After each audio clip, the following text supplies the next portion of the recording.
What's up, Wretched Nation? Today we're in my Audi and I want to show you the Dragy app. The Dragy is this little unit right here. It's just a little GPS device. It Bluetooths to your phone, and this is everything you need for the Dragy app. Basically, I think this box is about 150 bucks. So it's USB charged, and it basically sends a satellite signal to satellites and knows where you are. And then you have the app, but there's plenty of videos on how this works and whatnot. We're just going to kind of go over it today. We're going to use the car because it's 10 times easier to talk about this stuff than on the bike. I have not used this on the bike, but I kind of want to. But if you look at the app and I move it, you can tell like it picks up its signal, and it basically will pull different information, like your 60 foot, 100 foot. You can do even braking, your quarter mile and eighth mile times, and this stuff is actually very, very accurate. You can take it to a track and it's going to be very close. When I say close, I mean in the 100th, like 1/100th off. Obviously this uses satellite motion, whereas a track uses time motion for lights, so it's a little different, but you're going to come up with almost exactly the same, and it's repeatable. So if you want to try this stuff on your own in a safe location, you can. I don't really have a lot of quarter mile tracks around me, and it's very difficult to find a open quarter mile stretch where you can slow down after, so I just do eighth mile stuff, and of course that's what's around me. But this box, once you connect it and it's charged, or you can just leave it plugged in, you just put it anywhere. You can just leave it and you don't have to mess with it again. Now it is a magnet on the bottom, so that's why I'm thinking we can use it on the bike and see how we do, because we can just magnetize it to the tank. But let's head down the street and I'll talk about it a little bit. We gotta get gas anyways. Alright, as I'm going down my driveway, you can actually see that it's picking up that we're moving, and it's actually timing and counting at this moment. Once we hit the 8th mile mark or any mark for it to do something, it's going to tell us. Now I think it stops at or it'll count at a quarter. It will do a half mile. I don't know how long it'll go. Yeah, it just registered an 8th mile. But right before you make a pass or whatever, you just hit reset and you're good to go. But some benefits to the Dragy app: it actually just clipped a quarter mile. We're gonna turn the audio down, but the cool thing is this actually will do elevation and a calculated DA, which is density altitude. My elevation right now is 39 feet, and my calculated DA is -671. A negative DA is really hard to come by, and usually means that you're gonna have traction issues because it means it's probably cold. Right now it's about 55 degrees. We're not going on a track, so we're probably gonna have traction issues. This is an all-wheel drive car, but we're still probably gonna have traction issues. As far as the car goes, it's a 2011 Audi S4. That's a 3-liter. You're gonna see a 3.0 T badge. It's not turbocharged. It's actually supercharged, but V6 supercharged. It's got a decent amount of power. It is integrated engineering tuned. It does have AWE. I call it an axle back. It's kind of just like the resonator's back. It does have deleted catalytic converters, and it's basically a full stage 1 car. I don't think you actually have to delete the cats to go stage 1, but I did anyways.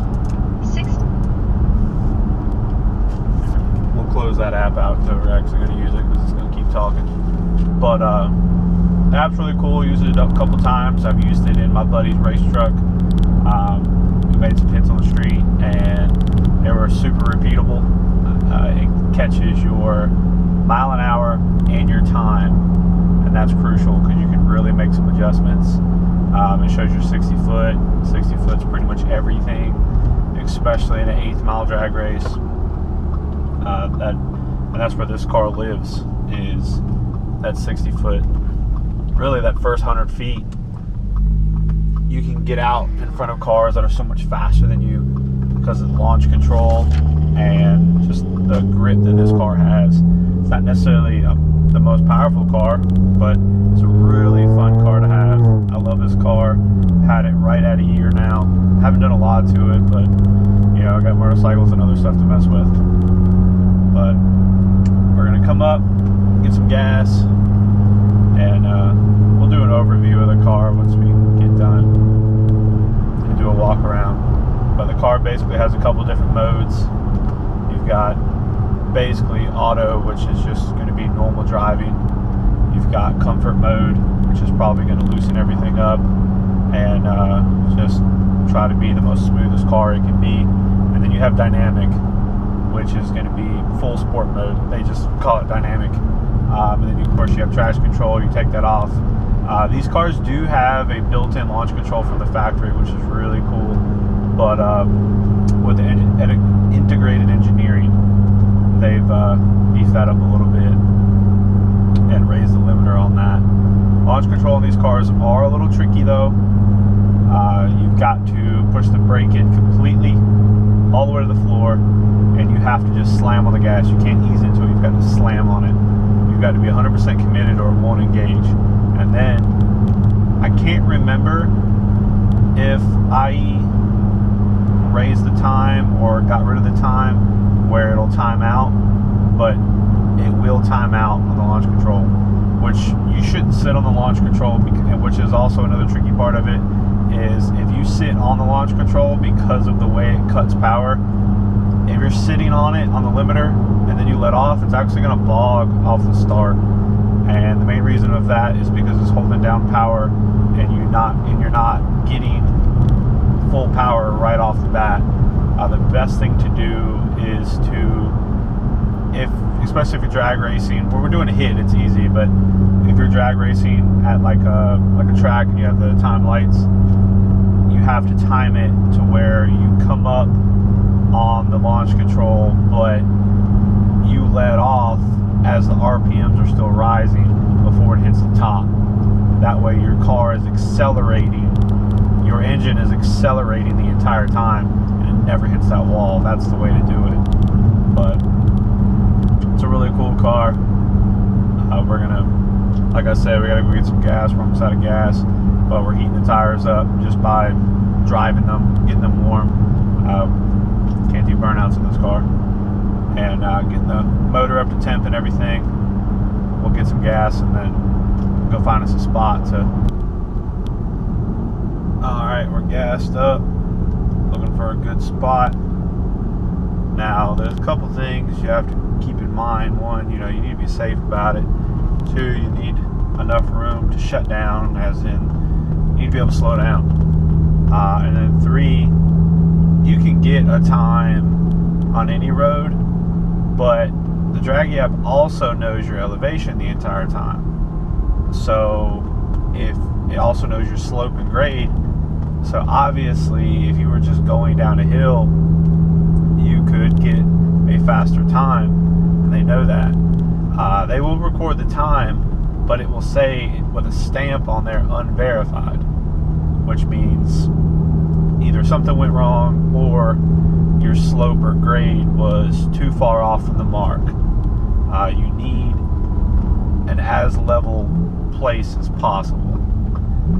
That can be very hard to find, but I got a spot that I'm pretty sure I've used before and it should be fine. It's just enough room to get an 8th mile before you hit a slope, so we should be alright. We're gonna try it. And of course everything else is just traffic and stuff like that. So we're coming up on the spot. We got gas and car's pretty much ready to go. We're warmed up.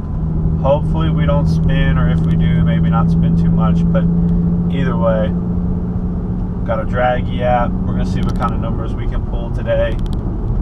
I'm not 100% remembering my old numbers, and it's been a while, so we'll see what we can do.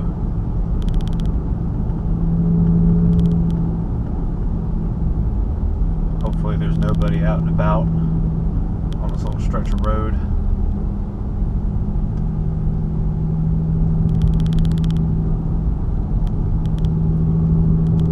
Unfortunately, this spot where I usually go is right in front of a house, so we get one hit, that's it. I'm not coming back.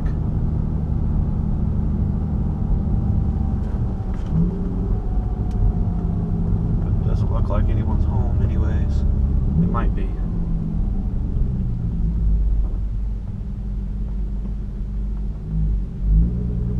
Well, as soon as I go up to the spot, a car pulls off the side of the road and then another car comes with a trailer, so we're gonna look for somewhere else.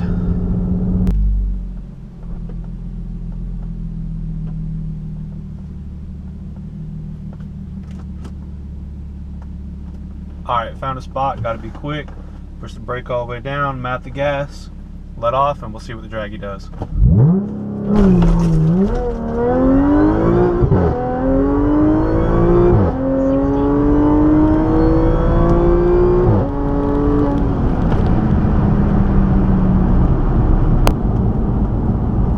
We spun really bad. If we can get another one in, that might be better. But we did an 826, and the I want to say it upshifted. They do have this issue of, well, they'll upshift sometimes, or they'll downshift, upshift, kind of hunt for a gear. And if they have a lot of wheel spin. We definitely did. My 60 foot was a 1.97, not bad, but it was definitely spinning. If we can get another hit somewhere, just to maybe verify, I think that would be good. Now that the tires are definitely warmed up a little better. All right, we should have just enough space to do it one more time.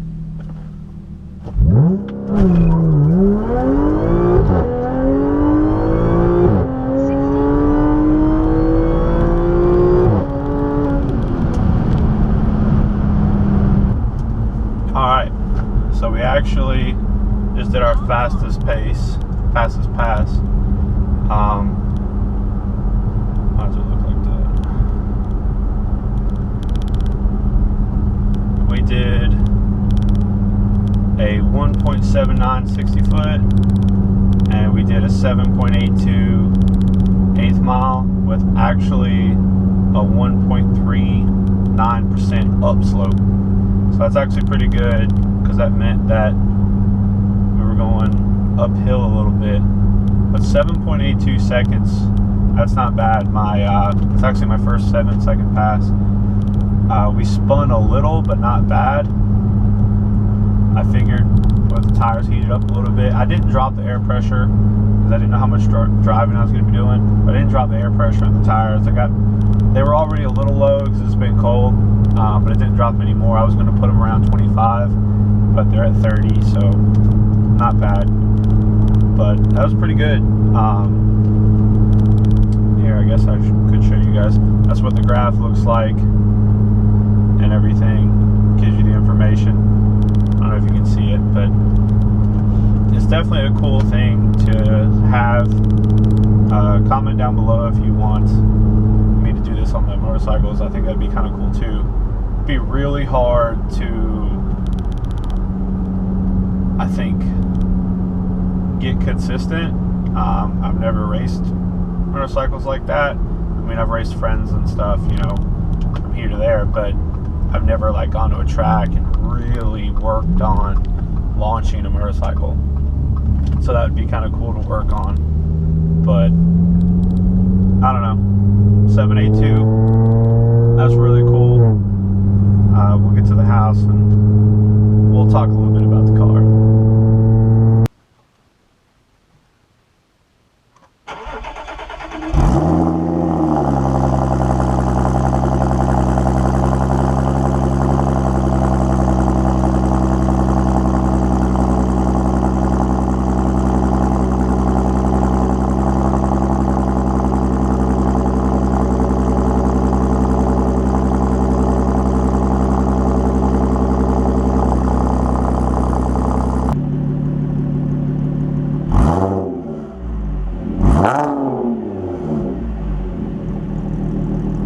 we just got back to the house after our little test run.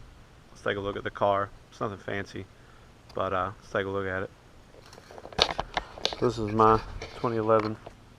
It's really dirty, but 2011 Audi S4.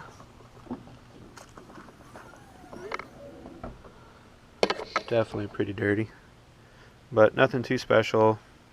A little intake and vent tube. That's the supercharger right there. Like I said, nothing crazy. Some niche wheels that came on it.